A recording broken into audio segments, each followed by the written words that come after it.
adorar y alabar en medio del dolor. Antes de darte una explicación de lo que pasa cuando tú alabas y adoras a Dios en medio del dolor, quiero contarte algo o el testimonio de alguien que yo escuché por las redes sociales y que me impactó mucho, porque es el vivo ejemplo de cómo debemos enfrentar nosotros cada situación difícil o dura que se nos presenta. Fíjate, esta es una hermana que estaba dando un testimonio de cómo ella adoró y alabó a Dios en el momento después que le acababan de asesinar a su esposo. Resulta que antes de que ocurriera el hecho, ella le dice, el esposo le dice a ella, mira, te va a tocar aprender a perdonar. Y ella se le queda mirando así, le dice, pero si tú y yo no estamos molestos, ¿por qué tú me dices eso? Entonces él pues simplemente no le respondió y se pusieron a adorar. Él empezó a tocar, creo que la guitarra, y ella empezó a cantar. Entonces estuvieron adorando y alabando a Dios. Después de eso, como a las 12 horas, dice ella, ocurre el hecho. Ellos iban en el carro y vinieron unos tipos encapuchados, los interceptaron y asesinaron al esposo de ella.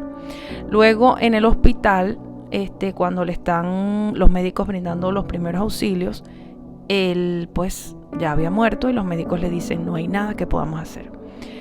Cuando ella le dan la noticia, ella le cae como un balde de agua fría y no podía creer lo que estaba pasando y dice, Dios, ¿qué es esto?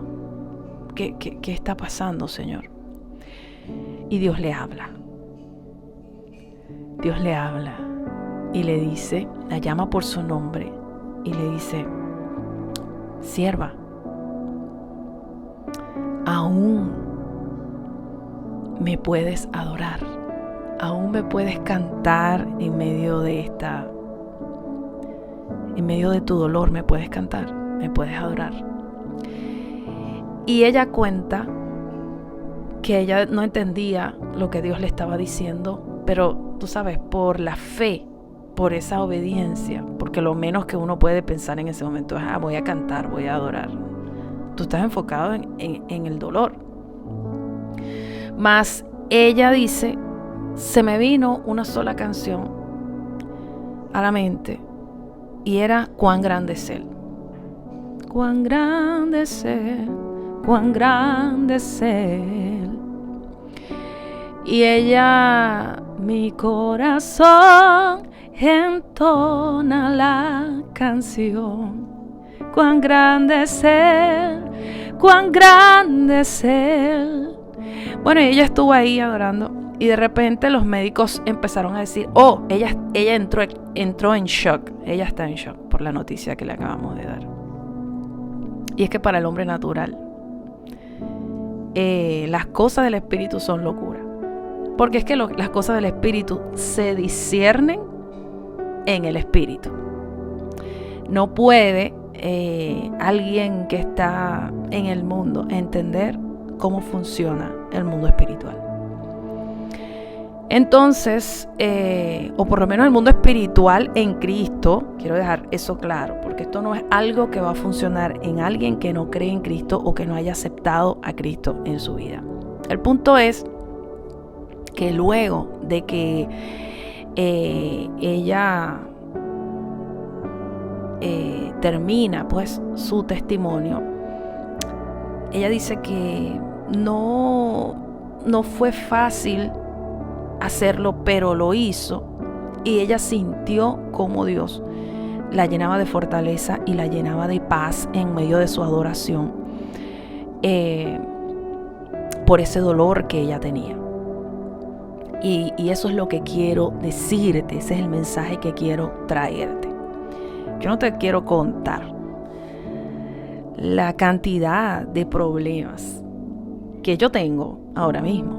O sea, yo tengo una cantidad de cosas que quizás me mortifican, que a veces me perturban un poco, pero entonces ya yo sé cuál es mi medicina, ya yo sé cuál es mi solución. yo adoro y yo alabo a mi Dios, al Dios de mi salvación. Y te puedo decir que he cantado con mis lágrimas, bañada en lágrimas, en llanto. Y he sentido cómo Dios me ha fortalecido. Te hablo por mí, no te estoy hablando ya por el testimonio de la hermana. Pero quiero darte un ejemplo. Ahora, ¿qué es lo que ocurre cuando tú adoras y tú alabas? La palabra de Dios dice que Dios habita en la alabanza de su pueblo. Entonces, cuando tú lo alabas, que básicamente es exaltar a Dios, reconocer su grandeza, su poder, su señorío, su autoridad, su gloria, darle honra. Cuando tú haces eso, dice que Dios habita en la alabanza de su pueblo.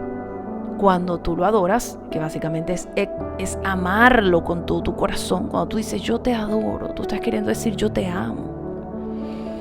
Y lo estás adorando con todo tu ser, con tu cuerpo postrado, con tu espíritu contrito, con tu corazón humillado. Cuando tú haces esto, entonces Dios derrama su gloria, que es lo que yo decía en el video anterior.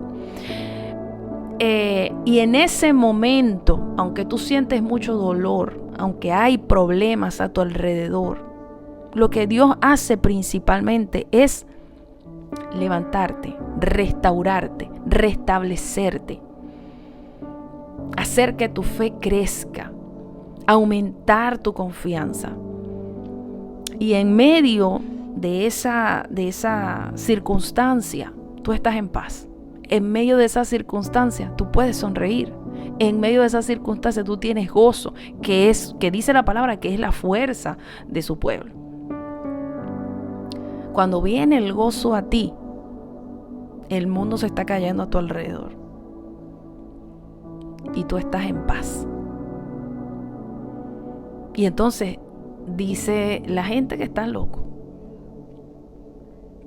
Pero no es que estás loco, sino que has comprendido, has entendido que nuestro gozo, que nuestra felicidad, que nuestra paz no depende de este mundo ni de las cosas que ocurran dentro de este mundo, sino de esa comunión, de ese amor y de esa confianza plena a través de la fe que nosotros tenemos en el Dios al cual servimos, que es nuestro Padre, nuestro Señor, nuestro Salvador, nuestro Creador, nuestro Redentor. Ahora, cuando tú adoras, el mundo de las tinieblas es confundido. Claro, porque como el enemigo está en tinieblas, él no puede entender lo que ocurre en la luz. Entonces él dice, mira, yo le acabo de quitar a su marido a esta mujer, porque ella está cantando, porque ella está adorando. Y entonces los demonios no hayan que hacer, porque piensan, pero si yo creía que yo la iba a vencer cuando yo le quitara a su marido, cuando ella lo tuviera ahí muerto. No pueden vencerte. Si tú estás en gozo, si tú estás confiado en Cristo, si tú creíste en que Él será tu fortaleza, tu roca fuerte, entonces el enemigo no podrá vencer. Y esa victoria será tuya en el nombre de Jesús.